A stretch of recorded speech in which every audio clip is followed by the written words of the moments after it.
Ang tagal na paulit-ulit nangyari ito, and yet, wala pa tayong nababalitaan na may nakakasuhan at meron nakukonvict. Now, let's continue talking about national security threat. Paano kayo sumakay ng boat? Sumakay muna kayo ng aeroplano o bus bago kayo sumakay ng boat? O wala po. Tell us the details. Anyway, establish naman talaga na hindi kayo dumaan sa immigration. Wala kayong immigration records. Pakishare na lang sa amin paano kayo lumabas para makorek namin yung mga sistema na yan. Dito lang po kasi galing kami sa bahay. Tapos may sunto sa amin na isang sasakyan. Saan kayo dinala? Anong klaseng sasakyan? Van.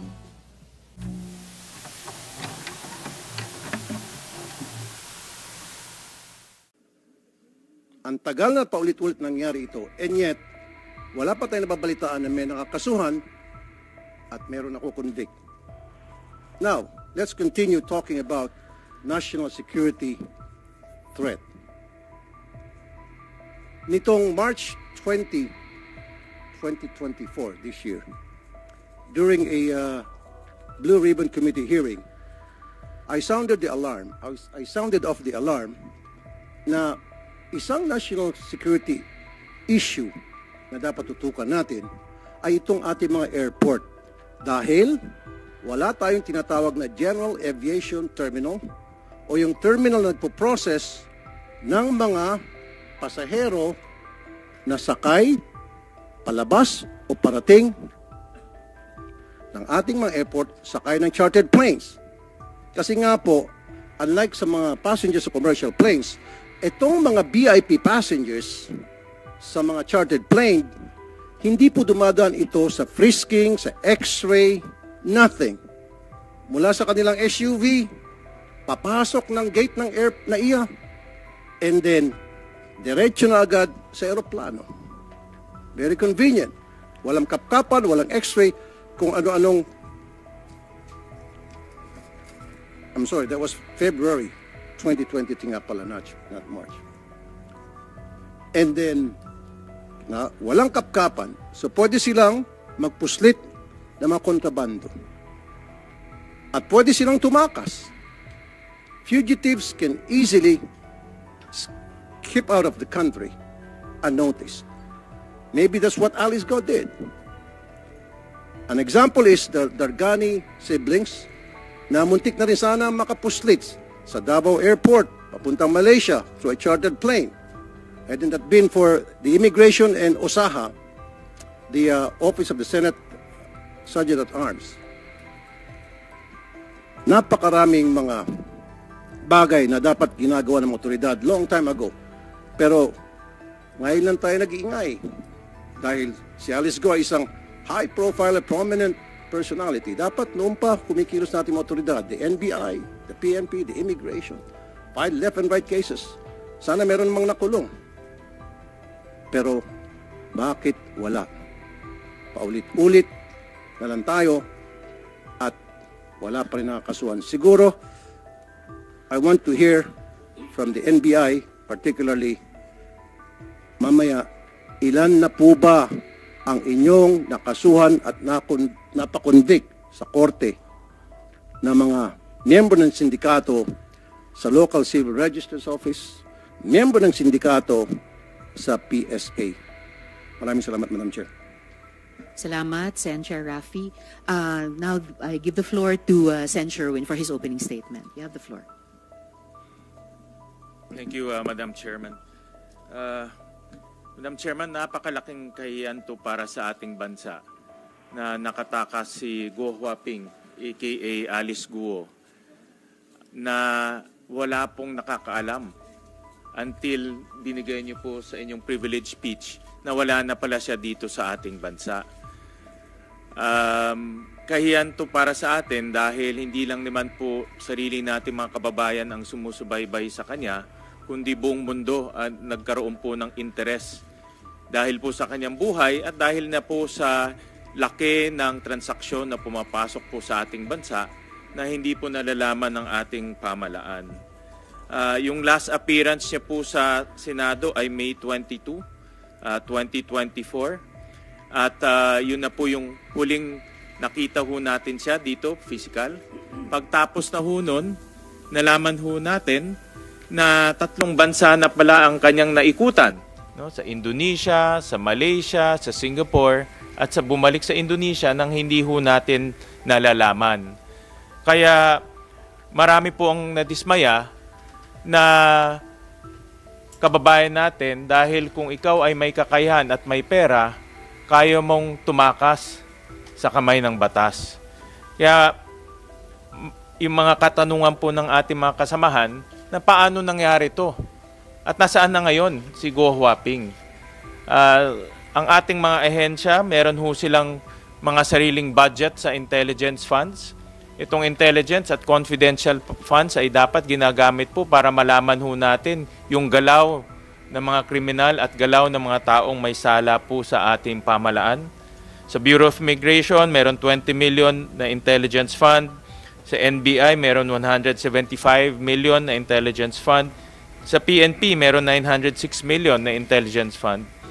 Dapat ho nagamit to sa paghahanap nitong mga taong ito at dapat na-alerto rin yung mga intelligence assets ho natin. Dahil hanggat ngayon, misteryo pa rin ho ngayon kung paano nakatakas si Guo Huaping galing ho sa Pilipinas papuntang Indonesia. Kaya mga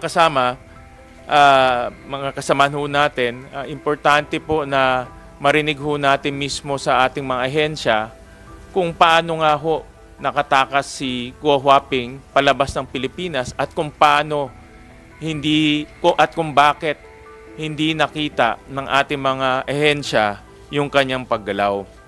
Ganon rin po, isa po na dapat ho natin libong mga tao na iba ay na-torture, iba ay human trafficked, iba ay kinulong. Sa PORAC naman po, tinatayang halos 2,000 tao ang nandoon at dahil nga ho, naunahan ang ating pamalaan, nakatakas po yung 2,000. Pero ganon din po, merong mga ebidensyang may torture, may human trafficking, may scamming activities. Kaya importante rin na malaman rin ho natin dito sa mga taong to dahil sila ay may direktang kinalaman sa mga personalidad na bumuo at nagpapasok nitong Pogo Hub dito sa ating bansa. Kaya maraming salamat Madam Chair sa itong pagdinig at importante rin ho sa ating mga resource person, sa ating mga kasamaan sa ahensya na sabihin ng direkta kung ano yung kanilang nalalaman dahil dito lang ho natin maayos kung ano po yung mga butas ng ating sistema. Maraming salamat po. Thank you, Madam Chair. Good morning, my colleagues. We have fake Filipino citizens in our midst. These foreigners, mostly Chinese nationals, are able to apply for passports using legitimate government agencies which may have been fraudulently obtained. Using these legitimate documents, they are able to enjoy rights granted to Filipino citizens, such as rights to purchase large tracts of land, open businesses, and go in and out of our country. This issue has caused significant concerns, which raises alarm over the integrity of our immigration and citizenship processes. This is a blatant disrespect of our laws, and as we have proven in the various Senate hearings, has opened the doors to organized crime, money laundering activities amounting to billions of pesos, various scams, other illicit activities that undermine our country's stability and reputation. Nakakapagtaka na napakahigpit ang proseso sa pagkuha ng passport ng ating mga kababayan. Pahirapan pa minsan maghanap ng schedule ng passport appointment at kailangan pumila ng mahaba pagdating sa consular offices. Kung papunta naman abroad, hinahanapan pa ng ITR, employment certificate, bank statements, school records, pati pictures sa Facebook, inuusisa para lang kalaunan ay ma-offload. Paano nakalusot sila Alice Go? Alias Guo Huaping, Sheila Liel Go at Cassandra Leong palabas ng bansa? There can be no doubt that there are unscrupulous individuals who abetted this patent violation of our immigration laws. At ang pinakamalaking tanong para sa akin, paano pinayagan ng mga local civil registrar ang late registration ng birth certificate na hindi man lang investigahan ang background ng mga aplikante?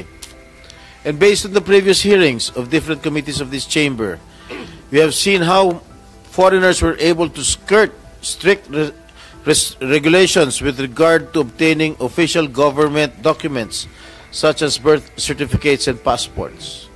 Also, the issue of the 10-year passport validity, talagang gamit na gamit ito dahil just imagine 10 taon silang may illegal Filipino identity.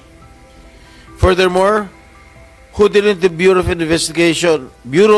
Immigration immediately arrest Alice Go for violation of the immigration law, for faking her identity when the NBI had already testified here in the Senate that this lady is a Chinese national?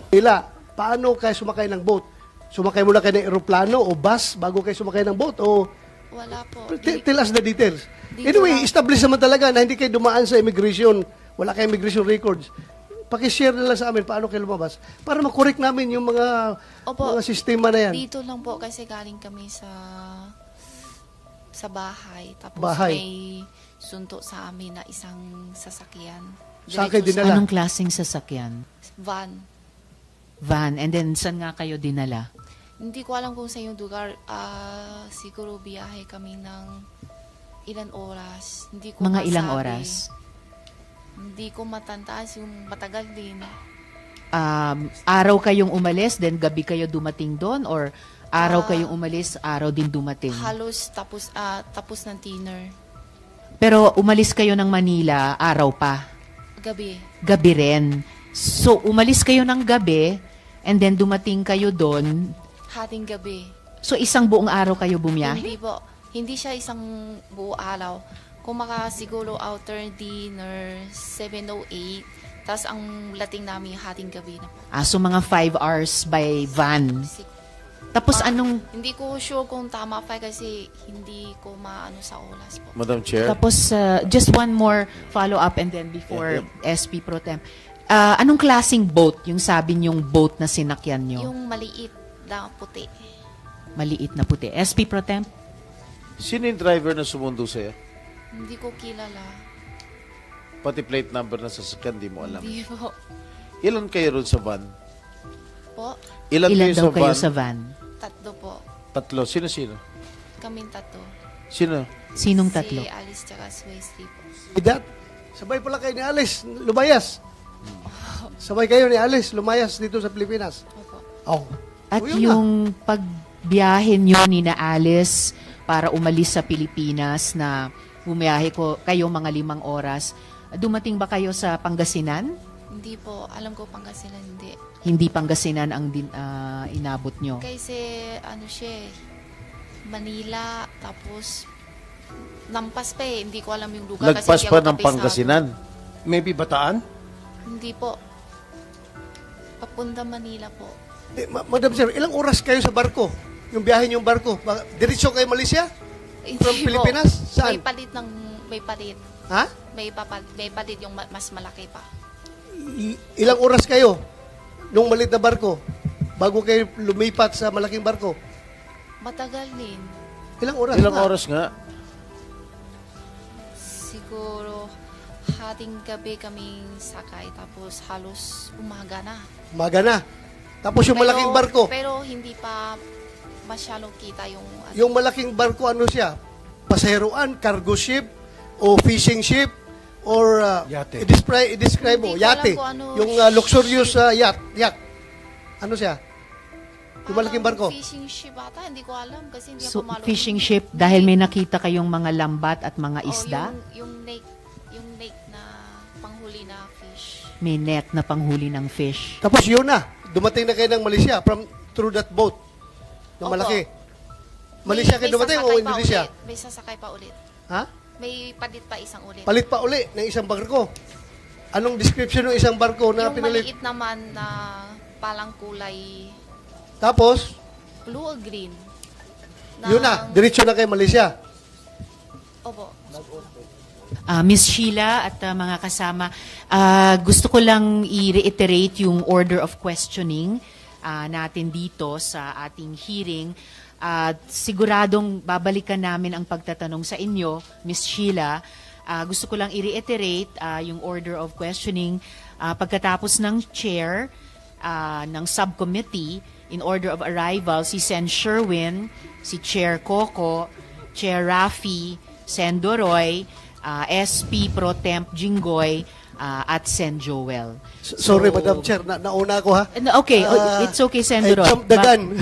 Okay, Sorry, so sorry. babalikan po Madam natin Chair, pwede yung po order of bang question. i-clarify And Sen lang? Joel, yes, before we go back to the Chair's Just one thing that I'd like question. to clarify Yes, Sen Joel. from our resource person. Binanggit, yes, sorry, Sen Joel. Just before you ask your question to the... I'm not gonna ask questions. Just It's before more of your... just to clarify what okay, she says. just before your clarification, follow up lang dun sa tanong ko kanina, Ms. Sheila, sabi nyo hindi Pangasinan ang inabot nyo. Sambales kaya? Hindi ko alam eh. Okay. Yung lugar kasi. Alright, yung balikan kabisado na- sa buong Pilipinas po. Okay, balikan namin kayo mamaya. Sen Joel? Sheila, kasi kanina binanggit mo, magkakasama kayong tatlo, ni Wesley tsaka ni Alice, Po. dun sa bahay. Opo. So, magkakasama na kayo na pinuntahan noong van sa bahay. Saan tong bahay na ito? Sa farm po. Sa farm in Tarlac. Po. Tapos, sabay-sabay kayo mula sa Tarlac, mga 5 oras napunta kayo ng Pantalan, tapos sumakay kayo ng maliit na white boat, sabi mo. Yung white boat na yun, mga ilang tao kayong nandun? Estimate lang. Hindi ko masabi. Sa Ilan laki? kayo? Oo. Hindi, Tatlo ilan ang kasi- kasya dun sa boat na yun? Maliit lang sabi mo. Oh, maliit lang po. Kaya nga, ilang tao lang? Siguro kasya 10? 10 o mga ganyan siguro. Hindi ka makakatayo, makalakad-lakad na ganun Maliit kasi lang. maliit lang Opo, di ba? maliit Tapos lang po. after 5 hours, sumakay na kayo ng malaking boat. Opo. Yung malaking boat na yun, ilan na kasya doon? Marami. 100 na kasya. Marami po. Oo, kasi yun na yung pumunta ng Malaysia. Po. Okay. Salamat, Madam Chair. Salamat, Thank you for the Sen clarification. Joel. Chair. So, yes, Chair Coco. I'm a lawyer. I'm paired with my compañeros. Attorney David is raising his hand. So if we can recognize him, ano ba? What does he want to raise?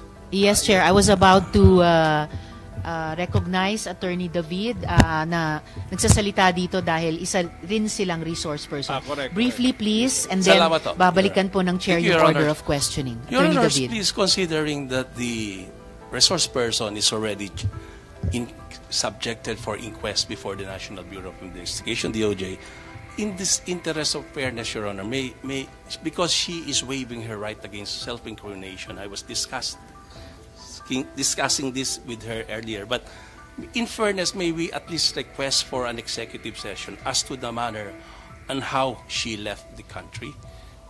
The Chair will Madam Chair, act on that at the proper time, Attorney David, pag binalikan namin si Ms. Sheila for questioning. Yeah, Well taken yung point at saka yung request. Yes, And Your may I remind all of us na kapag may abogado tayo dito na counsel or counsel din ng ibang resource person, actually hindi namin sila pinasasalita. But, of course, you are allowed to speak dahil kayo rin po ay resource Thank you, person Your Honor. Apparently, sa hearing Your na ito. Honor, she So, might the be- Chair will return to this. She might not know excuse me, that- Attorney Yes, David. sure. The Chair will return to your request for Ms. Sheila at the proper Last time. word. Your- Apparently, Yes. she might not know that she might be incriminating herself. For the, in fairness, Your Honor, may at least Your Honor, executive session. Madam Very Chair. well taken, Attorney David, and the Chair will act on it at the proper time pag binilakan namin si Ms. Sheila para sa mga tanong. Madam Chair. The Chair, very last intervention at this point po, Yes, Sendroy, last kasi time. pagkatapos ni Yeah. Sendroy, babalikan ko po yung order of questioning at uulitin ko yung tanong sa ating mga ahensya, ano ang teorya nyo ngayon, kung paano nakaalis sina Miss Alice at yung party niya sa Pilipinas. Sendroy, Yeah, Madam very Chair, last po. Unless the objection of the lawyer of Sheila Go concerns national security, maybe I will advise this committee to go on with the executive session. But very important kasi yan dahil dyan tayo palaging na lulusutan ng mga kriminal na lumalabas sa ating bansa. Kailangan malaman niya ng lahat ng publicly malalaman yan ng mga kababayan natin para makatulong sila paano natin maiwasan yung ganun bang sistema. I think the case of Ms. Sheila Go, does not concern national security. Bakit kailangan natin mag-executive decision, Madam Chair? Thank you, Madam Chair. I submit. Salamat kaayo, Sen. Duroy. Pagkatapos tanungin ng Chair yung mga ahensya, ano ang kani-kanilang mga teorya kung paano nakatakas sa Pilipinas sina Alice Guo, I will suspend hearing para makapag-discuss tayo, mga senador, kung paano mag-act on the request ni Attorney David. So just to proceed with my line of questioning, ano po. So tanong muna sa NBI, Director Santiago, ano po ang teorya ng Bureau sa ngayon kung papaano nakaalis sa Pilipinas sina Alice Guo? Sa parte po namin, Your Honor, mukhang malinaw nga na nakalabas siya ng bansa, hindi gumagamit ng ating port. Yung sinasabi niya na nagbiyahe sila ng 4 to 6 hours via bangka para papuntang Malaysia. Ang teorya po namin dyan ay parang sumakay sila ng bangka, ay speedboat, sa bandang Bonggao, Tawi-Tawi. Yun po, tsuri lang po namin yun. Wala pa kaming concrete evidence to conclude. Meron po tayong port sa Bonggao, municipality ng Tawi-Tawi, pero pag sumakay sila through the ferry boat na namomonitor natin, yung port talaga natin, it will take them 10 to 12 hours. Pero magkakaroon po ng marka ang kanyang passport.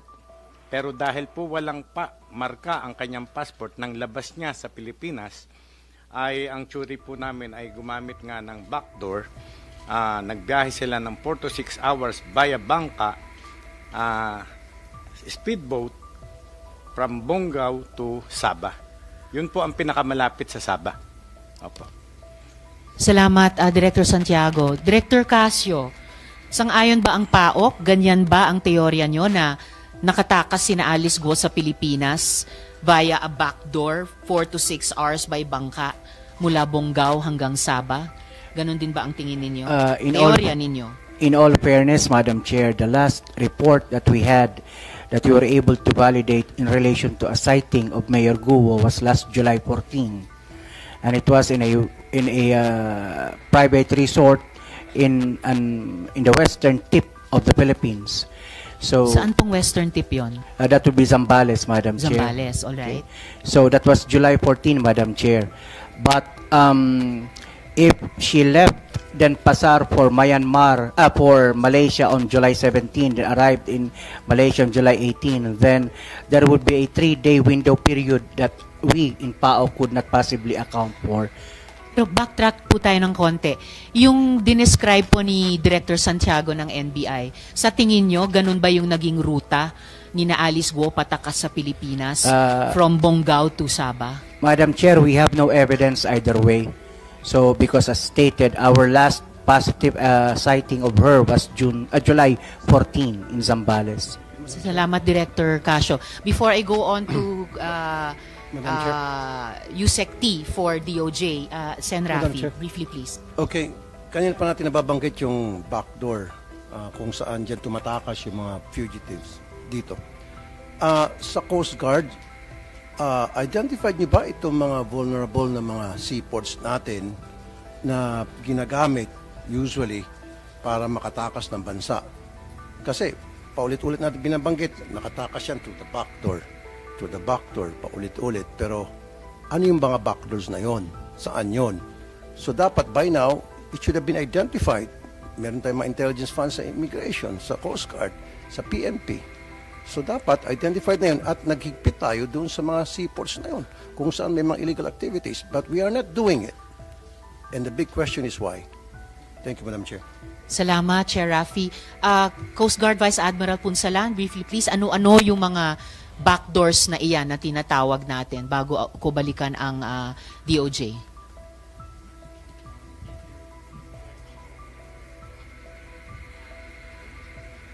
Regards po yung possible routes, yung sa south po, we have sa Zamboanga nga po, and down to Sulu. Ito po yung mga possible routes. Sa kasalukuyan, as known by many, we're in the process of recruiting more people, establishing more posts where we can fully enforce and implement controls.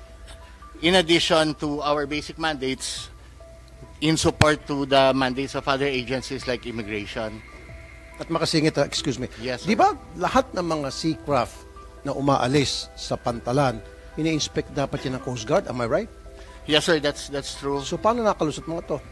Using backdoors, sakay ng mga pump boat, yates, speedboats, etc. Una po muna sa lahat, the majority of the seacraft that we are mandated to inspect are mga passenger vessels because the main mandate po ng Coast Guard is maritime safety, environmental protection, and maritime security. But so hindi nyo inspect yung mga fishing vessels, yung mga yate? We do as well, sir. Cargo vessels na possible na pwedeng gamitin to, sakyan, patakas? Yes, sir. But the challenge really, sir, is the porous nature of our coastline. The what? Porous. Okay. Very open kasi yung ating coastline. But nonetheless, it is through the developments that I mentioned that we are beefing up or building up our capacity to cover as much as we can. Salamat, Madam Vice Chair, Admiral Apunsalan. Sorry, Send Joel briefly, please. I don't think the resource person answered the question of Senator Raffy. And I'm also interested in that same question. Saan tong mga lugar na to? Because there are 375 ports of entry and exits in the Philippines. Ang tanong ho is, na-identify na ba itong mga pang-backdoor na ito? Ang nabanggit nyo lang po ay yung Zamboanga, Jolo, Sulu, Tawi-Tawi. So, 4 lang po ba yun? Kasi ho, ang dami nito 375. And to begin with, you look at the Bureau of Immigration's request budget for border control and management, Madam Chair, 5.16 billion. So, I wonder what we are doing here, no? Kasi alam na natin na paulit-ulit na binanggit ni Sen. Raffy kanina, paulit-ulit na po Yung latest, 'di ba, yung si Arnie Teves, Madam Chair, ganun din po yung nangyari, 'di ba? Undetected din po siya, nakaalis din po siya ng bansa. Paulit-ulit na lang So, in this 375 ports of entry and exits, na-identify nyo na ba? Ano yung talagang, dyan? Talagang notorious yung backdoor na yan. Dagdagan natin dyan. Mag-inspect tayo dyan.